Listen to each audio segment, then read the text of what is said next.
ಕೇಂದ್ರ ಚುನಾವಣಾ ಭಾರತೀಯ ಜನತಾ ಪಾರ್ಟಿಯ ಇಲೆಕ್ಷನ್ ಕಮಿಟಿ ಆಲ್ರೆಡಿ ರಾಜ್ಯಸಭೆಗೆ ಎಂ ನಾಗರಾಜ್ ಅಂತ ಹೇಳಿ ಧಾರವಾಡದಿಂದ ಒಬ್ಬ ಸಾಮಾನ್ಯ ಕಾರ್ಯಕರ್ತನನ್ನು ರಾಜ್ಯಸಭೆಗೆ ಇವತ್ತು ಆಯ್ಕೆ ಮಾಡುವ ಮುಖಾಂತರ ನನ್ನ ಅವಧಿ ಈ ತಿಂಗಳ 25ನೇ ತಾರೀಕು ಮುಗಿದದು.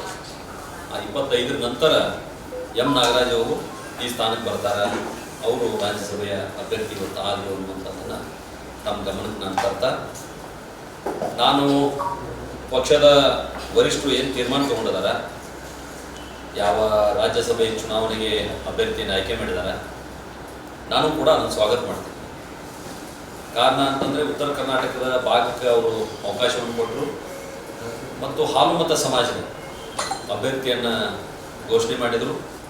ಅದ್ರ ಜೊತೆಗೆ ಪಕ್ಷದ ಒಬ್ಬ ಸಾಮಾನ್ಯ ಕಾರ್ಯಕರ್ತನಾಗಿ ಹಲವು ದಶಕಗಳಿಂದ ಅವರು ಕೆಲಸ ಮಾಡಿದ್ರು. ಅವರಿಗೆ ಅವಕಾಶ ಕೊಟ್ಟಿದ್ದರಿಂದ ಕೇಂದ್ರದ ವರಿಷ್ಠರ ನಿರ್ಧಾರವನ್ನು ನಾನು ಸ್ವಾಗತ ಮಾಡ್ತೇನೆ ಮತ್ತು ಅವರಿಗೆ ಸಹಕಾರವನ್ನು ಕೂಡ ಕೊಡ್ತೇನೆ ಅನ್ನುವಂಥದ್ದನ್ನು ಈ ಮೂಲಕ ತಮ್ಮ ಮೂಲಕ ಹೇಳಲಿಕ್ಕೆ ಬಯಸ್ತೇನೆ. ಅದ್ರ ಜೊತೆಗೆ ವಿಧಾನ ಪರಿಷತ್ತಿಗೂ ಕೂಡ 2 ಸ್ಥಾನಗಳ ಆಯ್ಕೆ ಇದೆ. ಒಂದು ನಮ್ಮ ಜೊತೆ ಕೆಲಸ ಮಾಡಿದಂಥ ಅತ್ಯಂತ ಹಳೆಯ ಕಾರ್ಯಕರ್ತರಾಗಿರ್ತಕ್ಕಂಥ ಲಿಂಗರಾಜ್ ಪಾಟೀಲ್ ಅವರು ಕೂಡ ಚೇರ್ಮನ್ ಆಗಿದ್ದರು. Hubballi Dharwad urban development chairman ಆಗಿದ್ದರು. ಅವ್ರನ್ನ ವಿಧಾನ ಪರಿಷತ್ತಿಗೆ ಅವರು ಲಿಂಗಾಯತ್ ಸಮಾಜದಿಂದ, ಇನ್ನೊಬ್ಬರು ಹಿಂದುಳಿದ ವರ್ಗದಿಂದ ಅತ್ಯಂತ ಸಣ್ಣ ಸಮಾಜವಾಗಿರ್ತಕ್ಕಂಥ ಮಡಿವಾಳ ಸಮಾಜದ ರಘು ಕೌಟಿಲ್ಯ ಅಂತಕ್ಕಂಥ ವ್ಯಕ್ತಿಯನ್ನು ಮೈಸೂರು ಭಾಗದಿಂದ ಈಗ ಸದ್ಯ ಅವರು ಒಬಿಸಿ ಮೋರ್ಚಾದ ರಾಜ್ಯ ಅಧ್ಯಕ್ಷರಾಗಿ ಕೆಲಸವನ್ನು ಮಾಡ್ತಾ ಇದ್ದಾರೆ.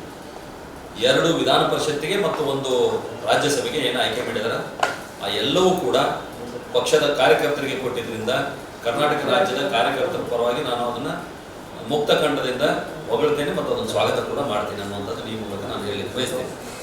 ಅದ್ರ ಜೊತೆಗೆ ನಾನು ಇವತ್ತು ವಿಶೇಷವಾಗಿ ತಮ್ಮನ್ನೆಲ್ಲ ಇಲ್ಲಿ ಆಹ್ವಾನಿಸಿದ್ದು ಏನಂತಂದರೆ, ನಾನು ಕೂಡ ಒಬ್ಬ ಸಾಮಾನ್ಯ ಕಾರ್ಯಕರ್ತನಾಗಿದ್ದೆ.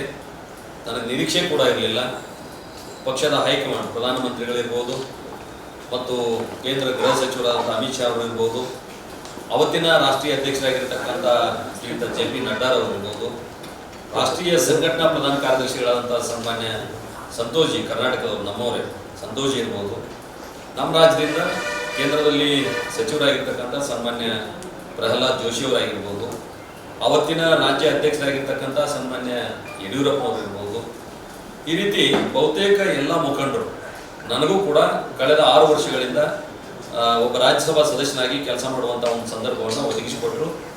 ನಾನು ಅತ್ಯಂತ ಪ್ರಾಮಾಣಿಕವಾಗಿ ಈ ಕಾರ್ಯವನ್ನು ಮುಂದೆ ತಗೊಂಡು ಹೋಗಿದ್ದೇನೆ ಅನ್ನುವಂಥದ್ದು ಅತ್ಯಂತ ಆತ್ಮವಿಶ್ವಾಸದಿಂದ ಹೇಳಲಿಕ್ಕೆ ನಾನು ಬಯಸ್ತೇನೆ.